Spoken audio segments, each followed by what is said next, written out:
दोस्तों नमस्कार, मैं एक बार फिर से आपका स्वागत करता हूं आपके अपने YouTube चैनल आर्य प्राचीन सभ्यता में। भारतीय कला में अब तक आपने देखा कि भारतीय कला को हमने दो हिस्सों में बांटा, एक दृश्य कला और एक प्रदर्शन कला। दृश्य कला मतलब वास्तुकला, मूर्तिकला, मृदभांड, चित्रकला और हस्तशिल्प। प्रदर्शन कला में आपने संगीत, नृत्य, नाटक, कठपुतली, सर्कस और मार्शल आर्ट के बारे में देखा। मार्शल आर्ट क्या होता है ये आप जानते ही हैं, सर्कस क्या होता है ये आप जानते ही हैं, कठपुतली क्या होता है ये आपको बता दिया गया, नृत्य क्या होता है, डांस ये आप जानते ही हैं, नाटक किस तरह से होते हैं ये आप जानते ही हैं, संगीत के बारे में आप जानते ही हैं, हस्तशिल्प हाथ से बनाए हुए शिल्प के बारे में आप जानते ही हैं, चित्रकला के बारे में आप जानते ही हैं, मृदभांड आप जानते ही हैं, मिट्टी के बर्तनों को मृदभांड कहते हैं। लेकिन मुख्य कंफ्यूजन आपका जो रहता है वो वास्तुकला और मूर्तिकला के बीच में रहता है। तो मैंने जैसा आपसे कल कहा था कि मैं वास्तुकला और मूर्तिकला के बारे में डिस्कस करूंगा आपसे।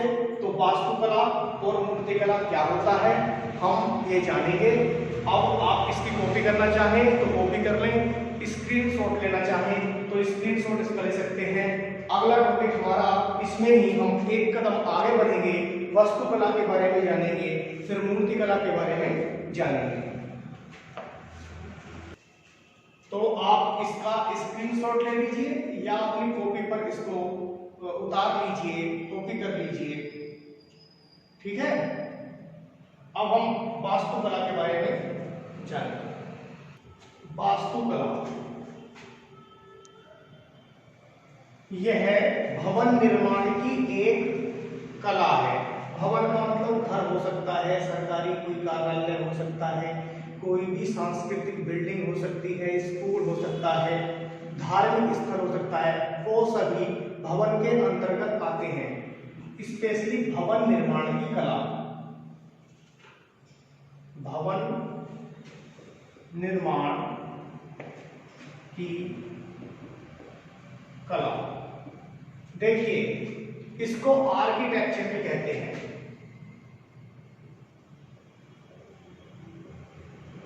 आर्किटेक्चर, आर्किटेक्चर जो आपका शब्द है उसका मतलब होता है निर्माता, या इसको इंग्लिश में बिल्डर भी कहते हैं।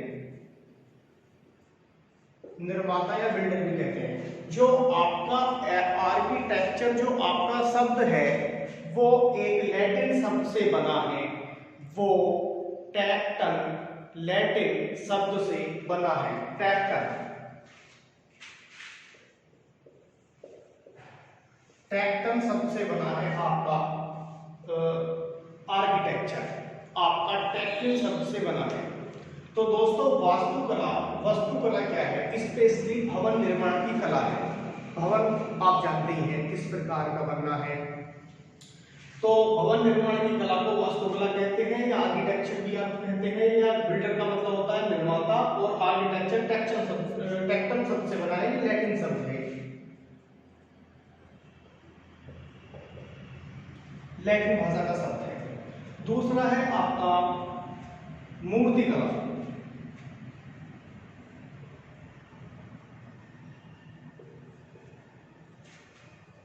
मूर्तिकला तो भाई मूर्तिकला आपके मूर्तियों के निर्माण की कला है। मूर्तियों के निर्माण की कला,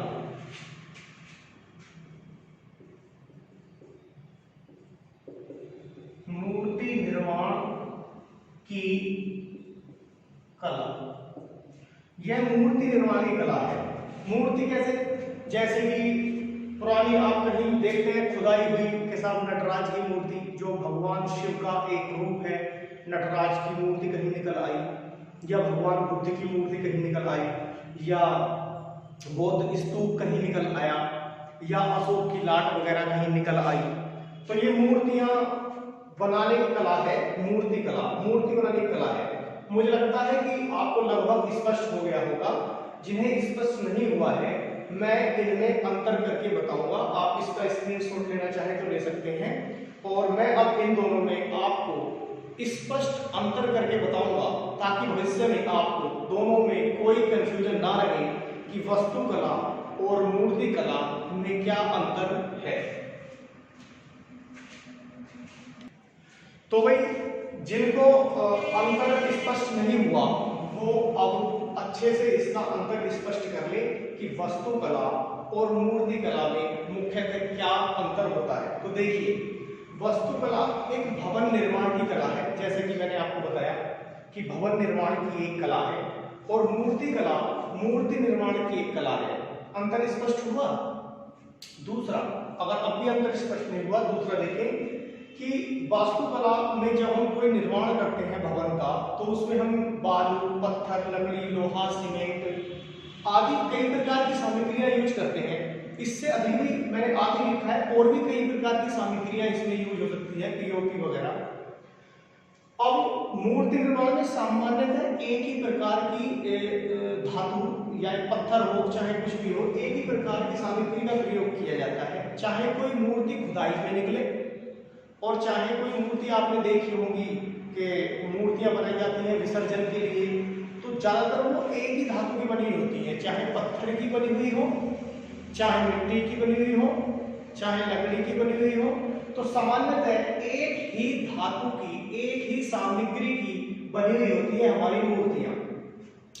तीसरा अंतर क्या है कि वास्तुकला एक भवन निर्माण की कला है, इसलिए वास्तुकला का निर्माण और भवन का कोई निर्माण करते हुए हमें गणित और अभियांत्रिकी की सटीक गणनाएं करनी पड़ती हैं, क्योंकि गणनाएं यदि सटीक नहीं होंगी तो वो आर्किटेक्चर या वो खाका या वो निर्माण ज्यादा दिन तक टिक नहीं पाएगा, गिर जाएगा, ज्यादा दिन तक नहीं सह पाएगा भूकंप या किसी भी चीज को, या हो सकता है कि तभी गिर जाए। तो इसके लिए अभियांत्रिकी की और गणित की सटीक गणनाओं की आवश्यकता पड़ती है।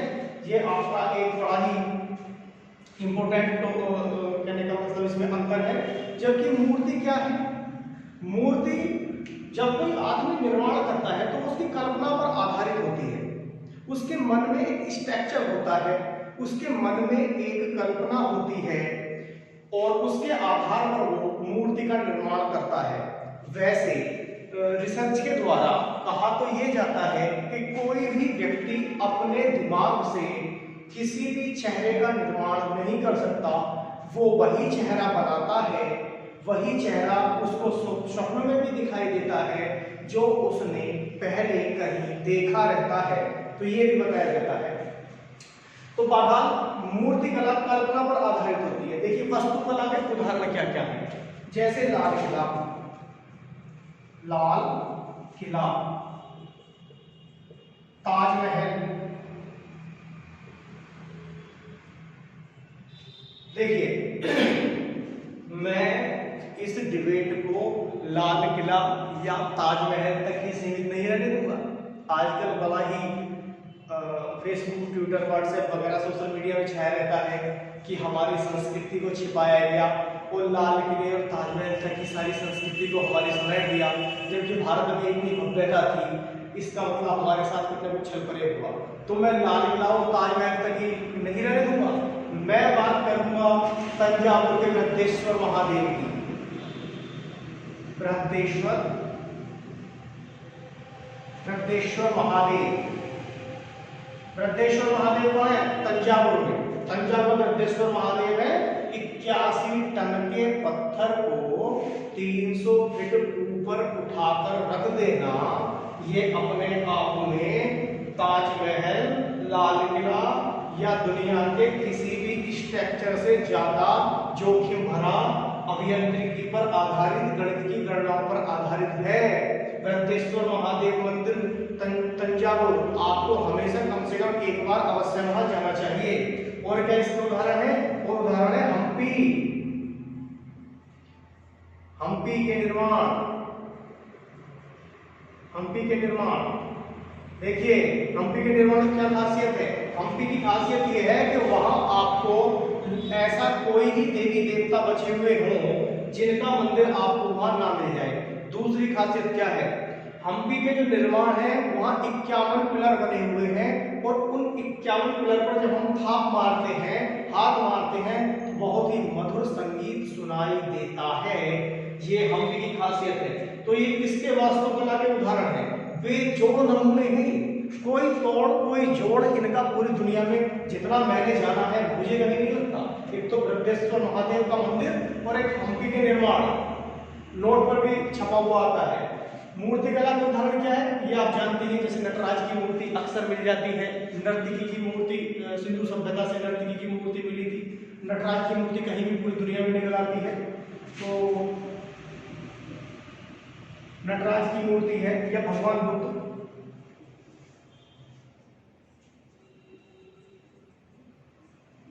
या अशोक की घाट।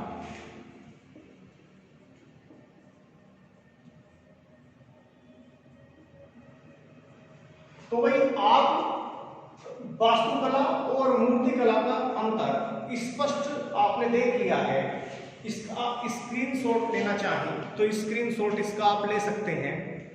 वास्तुकला और मूर्तिकला के ये अंतर मैंने स्पष्ट कर दिया है और मुझे लगता है कि अब आपको कोई कंफ्यूजन इसमें नहीं होगा। अगली क्लास में मैं आगे की बात करूंगा। फिलहाल मैंने पिछली कक्षा में आपको ये बताया कि भारतीय कला में हमें पढ़ना क्या क्या है, और भारतीय कला की मैंने वास्तुकला और मूर्तिकला को आपके सामने स्पष्ट कर दिया है। आपको यदि अच्छा लगा हो तो आप इस पर कमेंट कर सकते हैं, लाइक भी कर सकते हैं। चैनल में यदि आपको लग रहा हो कि कुछ अच्छी चीज़ें हमको बता रहा है एग्जाम की दृष्टि से या सामान्य जनजीवन की दृष्टि से, तो आप सब्सक्राइब भी कर सकते हैं, शेयर भी कर सकते हैं। और अगली वीडियो में मैं आपको कोई नया विषय लेकर फिर से उपस्थित रहूँगा। खैर, भारतीय कला को मैं आगे बढ़ाऊँगा अगली कक्षा में, लेकिन उसके साथ साथ मैं नए विषय भी आपके साथ शेयर करता रहूँगा। और तब तक के लिए मैं सचिन कुमार आपका धन्यवाद करता हूँ। नमस्कार।